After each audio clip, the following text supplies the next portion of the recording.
Chief విప్గా ఇక్కడ ఉన్నటువంటి నరసాపురం నియోజకవర్గానికి సంబంధించి కూడా ఎటువంటి అభివృద్ధి చేశారు తన హయాంలో కూడా ఇక్కడ ఉన్నటువంటి నరసాపురంకి సంబంధించినటువంటి వైఎస్ఆర్ కాంగ్రెస్ పార్టీ అభ్యర్థి మున్నూరు ప్రసాదరాజు మనతో ఉన్నారు.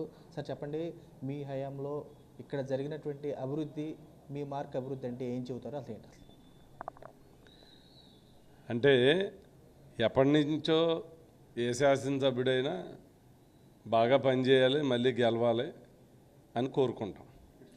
కానీ ప్రజలు ఏం గమనిస్తారంటే వారి టైంలో ఏమి మేజర్ ప్రాజెక్ట్స్ కానీ మేజర్ పనులు కానీ ఈ నియోజకవర్గాన్ని చేశారు అన్నది ప్రజలు గమనిస్తారు.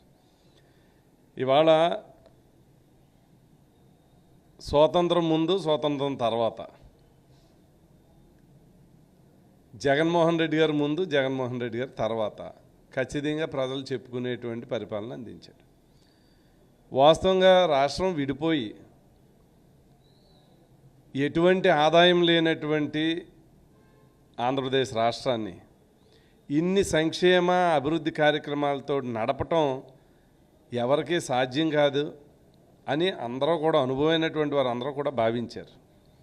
కానీ ఇవాళ చెప్పినటువంటి సంక్షేమాన్ని, నవరత్నాల రూపాయన ఇచ్చినటువంటి మాటని, ఒక డిఫరెంట్ అడ్మినిస్ట్రేషన్ని, పరిపాలన కింద స్థాయికి తీసుకెళ్ళి మతం లేకుండా, కులం లేకుండా, భేదాలు లేకుండా, పేదవాడే జేయంగా, అవినీతి లేకుండా ఒక వినూతనమైనటువంటి పరిపాలనని ఈ 5 సంవత్సరాల్లో అందించున్నారు. సచివాలయ వ్యవస్థ, వాలంటీర్ వ్యవస్థ, ఏ కార్యక్రమం తీసుకున్నా చివరి వరకు అందాల.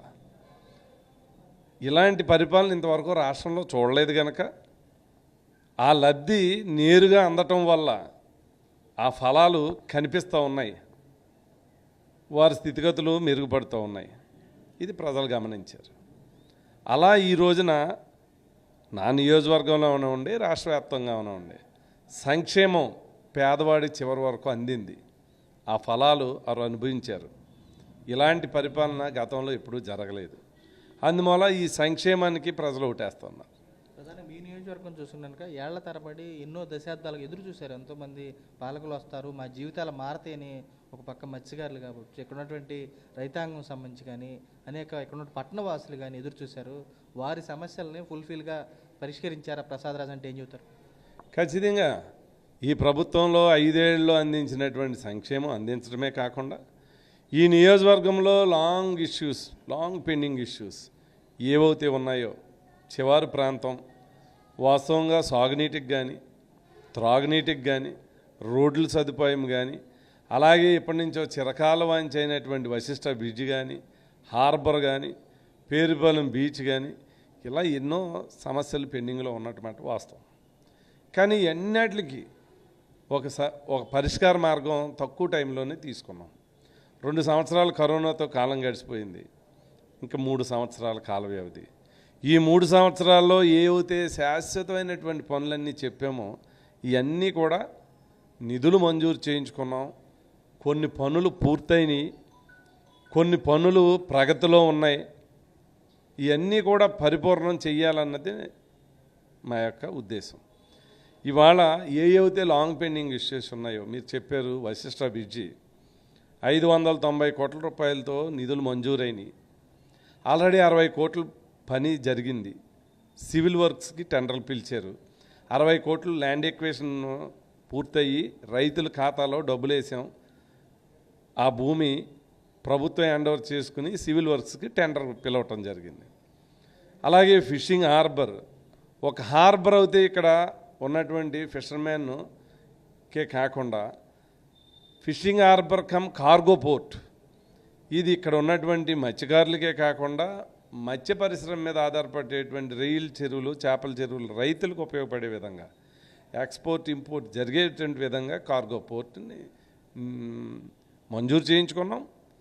పర్యావరణ అనుమతులు, అన్ని అనుమతులు తీసుకుని టెండర్లు పిలిచి వర్క్ మొదలుపెట్టున్నారు. సాధ్యం కాదు అన్నదాన్ని ప్రసాదరాజు సుసాధ్యం చేశారంటారు, నిజమేనంటారా? ఇంకా అది ఒకటే కాదు, ఆ 2 ఎప్పటి నుంచో ఉన్నటువంటి సమస్యలు. ఈ నియోజకవర్గంలో ఎన్నాళ్ళ నుంచో ఉన్నటువంటి ఎడ్యుకేషన్ ఇన్స్టిట్యూషన్స్ లేవు. 10వ తరగతి దాటితే ఇంతవరకు స్వాతంత్రం వచ్చాక జూనియర్ కాలేజీ లేదు, ప్రభుత్వ జూనియర్ కాలేజీ. ఇవాళ 4 జూనియర్ కాలేజీలు మంజూరు చేయించుకున్నాం, 2 ఆల్రెడీ రన్ అవుతున్నాయి సంవత్సరం నుంచి. ఇంటర్నేషనల్ ఆక్వా యూనివర్సిటీ 350 కోట్ల రూపాయలతో మంజూరు చేయించుకున్నాం, సంవత్సరం నుంచి ఆల్రెడీ క్లాసులు రన్ అవుతూ ఉన్నాయి, సివిల్ వర్క్స్ జరుగుతూ ఉన్నాయి. వచ్చే సంవత్సరం ఆక్వా యూనివర్సిటీ సివిల్ వర్క్స్ పూర్తి చేసి మరి ప్రారంభోత్సవం చేసుకోబోతూ ఉన్నాం. ఇలా చూసుకుంటే నరసాపురం నియోజకవర్గంలో ఏళ్ల తరబడి పెండింగ్గా ఉన్నటువంటి నరసాపురం బస్ స్టాండ్ 5 కోట్ల రూపాయలతో ఆధునీకరణ చేసుకున్నాం. 27 కోట్ల రూపాయలతో రైల్వే స్టేషన్ని కేంద్ర ప్రభుత్వం దృష్టికి తీసుకెళ్ళి మంజూరు చేయించుకుని పనులు జరుగుతూ ఉన్నాయి. పేరుపాలెం బీచ్ లాంటి ఏళ్ల తరబడి ఉన్నటువంటి సమస్య, ఆ టూరిజం డెవలప్మెంట్ లేదు, రోడ్లు లేవు, మౌలిక సదుపాయాలు లేవు. ఇవాళ రోడ్లు నిర్మించుకుని ఆ టూరిజానికి సంబంధించినటువంటి కనెక్టివిటీ రోడ్స్ అన్నీ కూడా నిర్మాణం చేసుకున్నాం. అలాగే ఈ నియోజకవర్గంలో 50 పడకల హాస్పిటల్, 100 పడకల హాస్పిటల్ చేసుకున్నాం. అలాగే డ్రింకింగ్ వాటర్ ప్రాజెక్ట్స్ నరసాపురం నియోజకవర్గంలో ఆర్ఎన్బి రోడ్ల, పిఆర్ రోడ్ల 200 కోట్ల రూపాయలు మంజూరు చేయించుకున్నాం. పనులు పూర్తయినాయి, కొన్ని ప్రగతిలో ఉన్నాయి. మంచినీళ్ళు ప్రాజెక్టులు మున్సిపాలిటీలో 80 కోట్ల రూపాయలతో మంచినీళ్ళు ప్రాజెక్ట్ నిర్మాణం చేసుకుంటూ ఉన్నాం, ఆల్రెడీ పనులు జరుగుతూ ఉన్నాయి. రూరల్ ఏరియాస్ 100 కోట్ల రూపాయలు ఓన్లీ మంచినీళ్ళ నిమిత్తం జలజీవన్ మిషన్ ద్వారా మంజూరు చేయించుకున్నాం. ఫస్ట్ ఫేజ్ వర్కులన్నీ కంప్లీట్ అయినాయి, సెకండ్ ఫేజ్ అన్నీ కూడా వర్కులు జరుగుతూ ఉన్నాయి. ఇలా మీరు చూసుకుంటే నరసాపురం మున్సిపాలిటీలో ఒక ఫిష్ మార్కెట్ కొత్తగా అధునాతనంగా నిర్మించుకున్నాం. మహాప్రస్థానం ఎవరైనా చనిపోతే మంచి అధునాతన టెక్నాలజీతో ఉపయోగపడే విధంగా మహాప్రస్థానాన్ని నిర్మించుకున్నాం. ఈ మున్సిపాలిటీలో ఎవరన్నా ఒక శుభకార్యం చేసుకోవాలంటే పేదవాడు ఓ మున్సిపల్ ఆడిటోరియంని నిర్మించుకున్నాం. ఇలా ఒక పిల్లలందరూ ఆహ్లాదకరంగా ఉండటానికి ఒక కాటన్ పార్కు నిర్మించుకున్నాం. ఇలా చెప్పుకుంటే ఎన్నో సమస్యల్ని పూర్తి చేశాం. అంటే 1460 కోట్ల రూపాయలు సంక్షేమానికి ఈ 70,000 కుటుంబాలకు ఖర్చు పెట్టాం. ఈ 5 ఏళ్లలో 4,000 చిల్లర. అంటే దీంట్లో జిల్లాకు సంబంధించినటువంటి డ్రింకింగ్ వాటర్ ప్రాజెక్టుతో కలిపి నరసాపురం ఫౌండేషన్ వేసాం కనుక 1,400 కోట్ల రూపాయలతో వాటర్ గ్రిడ్ ప్రాజెక్టు, అవి కూడా టెండర్లు పిలుచున్నారు. మెగా సంస్థకు వచ్చింది, ఆల్రెడీ విజయశ్వరం నుంచి వాళ్ళు లైనింగ్ వర్క్ ఇంచుమించుగా స్టార్ట్ చేసి ఉన్నారు. మరి ఇలా ఈ పెండింగ్ ప్రాజెక్ట్స్ అన్నీ ఏళ్ల తరబడి ఉన్నటువంటి సమస్యలన్నింటికి కూడా తక్కువ టైంలోనే పరిష్కార రూపం చూపించాం. మీరు పరిష్కార రూపం చూపించామంటున్నారు. ఎల్లో మీడియా కానీ ప్రతిపక్షాలు కానీ అసలు కేవలం ప్రసాదరాజు హయాంలో శిలాఫలకాలకే పరిమితం అయిపోయారు, అసలు అభివృద్ధి జరగలేదనే బూచిగా చూపే ప్రయత్నం చేస్తున్నారు. ఏ విధంగా చూస్తారు అలాంటి వీడియోలు చూపించండి, ఎక్కడెక్కడ ఏం జరుగుతున్నాయి. ఇప్పుడు నేను చెప్పినవన్నీ కొన్ని పూర్తయినాయి, 1-2 తప్ప కనవన్నీ కంప్లీట్ చేసుకుంటూ ఉన్నాం. ఇవన్నీ ఏది పొగుడుతారు? ఏ ఒక్కడైనా 99 అవ్వలేదు, ఒక్కడైందని చెప్పమనండి, వాళ్ళు చెప్పరు కదా. వాళ్ళ మాట ఏముంది? నిర్ణేతలు